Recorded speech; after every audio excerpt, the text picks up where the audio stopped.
Kumusta kayong lahat? Ito ay update ulit. Ay sa aking kalan.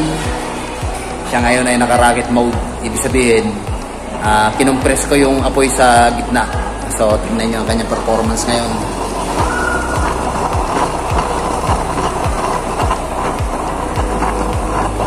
Mas malakas siya.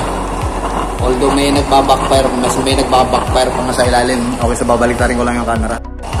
Okay, so ito ang aking kalan ngayon. Naka-rocket mode siya.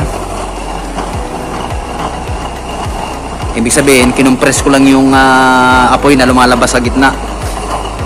Dinoble ko yung kanyang curve. Ayan o. Mas malakas ang birada niya ngayon. Lampasan sa pitan ng ating kaserola, lalo rito sa lugar na to. Although may nagbabackfire, okay lang yun. Blue flame din naman lahat. Mas malakas pala ito kapag naka-rocket mode. Ayan o, dalawa yung lumalabas sa mga blue flame. May lumalabas na blue flame sa ating ring. Meron din sa ating chamber na ibabaw. Konting-konti lang yung orange na yan, wala yan. Pagka napapasukan lang ng hangin na galing sa labas yan. Okay rin pala yung ganito. Mas malakas ang kanyang pressure. Oh, lampasan din lahat sa kuwan. Sa ating kaldero, anong ating kaserola, yung halos lampas kalahati. Yung lumalampas sa mga blue flame. Ang lakas din ng maski may backfire siya, ibig sabihin may apoy na lumalabas din sa ilalim ng ating kuwan, sa ating ring. Hindi niya talaga mapigilan. Sa sobrang lakas ng pressure, may lumalabas sa ating mga ring, sa ating ring. Ito malakas ang pressure na ito ngayon. Nababali rito yung apoy natin kasi malakas ang hangin.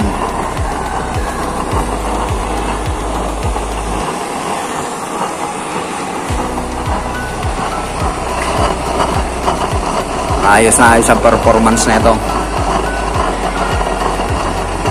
Pagka ganito pala yung gadget na ipapatong ko, mas malakas ang kanyang puwersa.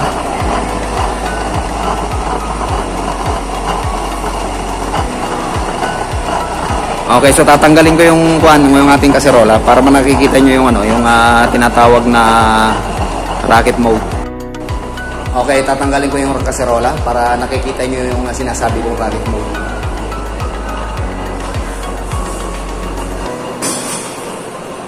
Okay, so yan ang kanyang rocket mode.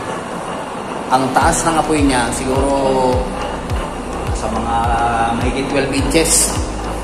Ayun o. Kaya pag sinalangan natin, nag-suffocate, nagbabackfire sa ating ring.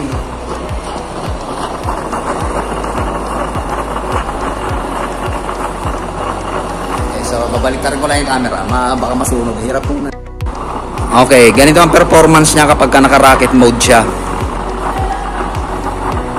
Ang taas ng apoy niya ay mahigit 12 inches na purple. Pero sa loob, makikita natin na blue flame yung nasa loob niyan.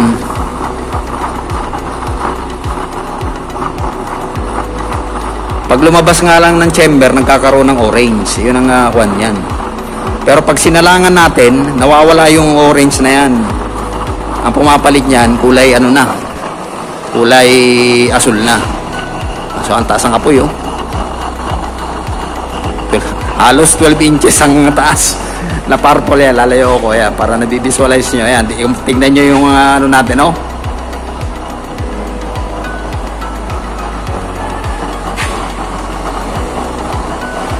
Okay, so yan ang kanyang rocket mode. Okay, so itong performance niya kapag naka-rocket mode. Mas lumalakas ang kanyang nako-concentrate na maigi yung apoy natin kasi yung ating chamber naka-curve na yan.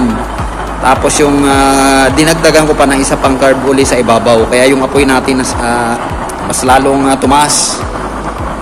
Ayan, halos mga 12 inches ang taas niyan. Although nakulay orange siya pag nasa labas na ng chamber. Pero yung loob, ayan, nakikita nyo naman ang performance sa loob. Asul na asul din.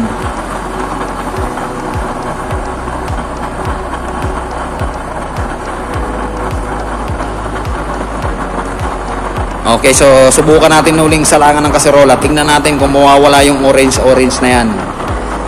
Maganda pala itong naka-rocket mode. Ayan, taas oh. Taas ng ating apoy ngayon.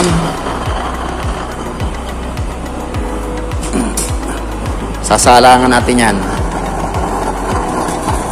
Okay, nung masalangan natin ng kaserola, yan ang kanya naging performance. Kaya align ko lang. Wala sa alignment eh.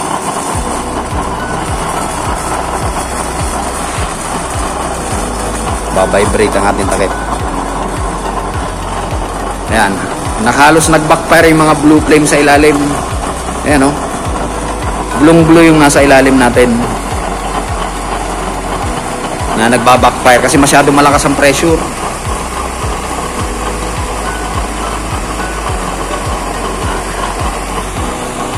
Ayusin lang natin. Wala sa alignment.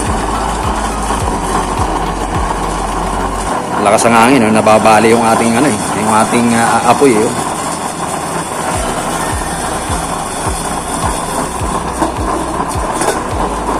Babibrate yung takip ng ating kaserola kasi kumukulo eh.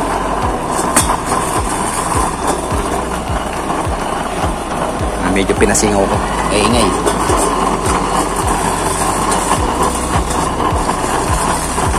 Nabala na nga siya. Okay, so ito ang aking rocket mode na performance niya. Ay, nagbabackfire pa sa gilid oh.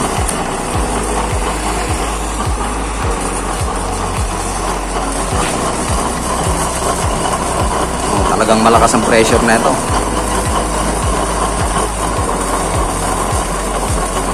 Okay, mag-alala yung nagbabaga na yan, hindi yan basta-basta malulusaw. Mataas ang melting point yan.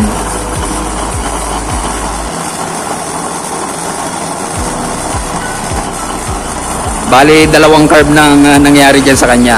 Naka-curve na yung ating chamber. Nilagyan ko pa ng panibagong curve. Ayan, lampasan sa pita ng ating kaserola. Tapos may nagbabackfire pa sa ilalim.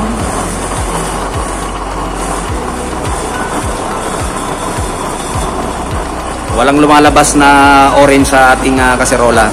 Sa loob lang merong konti. Pero yung blue na yung mga output sa labas.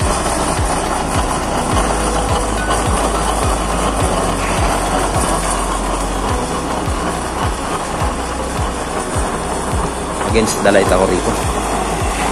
Ayan, pwede rito ng camera. Okay, so lampasan din yung apoy natin sa kaserola yun.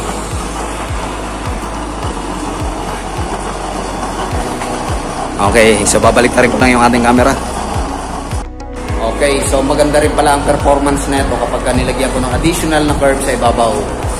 Bali, siya na ang pinaka-rocket mode na performance niya. May curve na yung ating chamber, yung pangalawang split half. Then nilagyan ko pa ng curve sa pangalawang sa top natin. So yan ang naging performance niya. Mas lalo siyang lumakas. Kung wala yung kaserola natin, mahigit 12 inches ang tinataas ng ating apoy. Ayan, may nagbabackfire pa sa mga gilid. Okay, so hanggang dito na lamang muna ulit. Sana may ma-discover pa ulit tayong bago. Ang lakas ng bulwak ko. Sobrang lakas ng vapor formation. Ang lakas na magpakulo. Okay, so hanggang dito na lamang muna ulit. Sana may ma-discover pa ulit tayong bago at kung ano may share ulit sa inyo. So until then,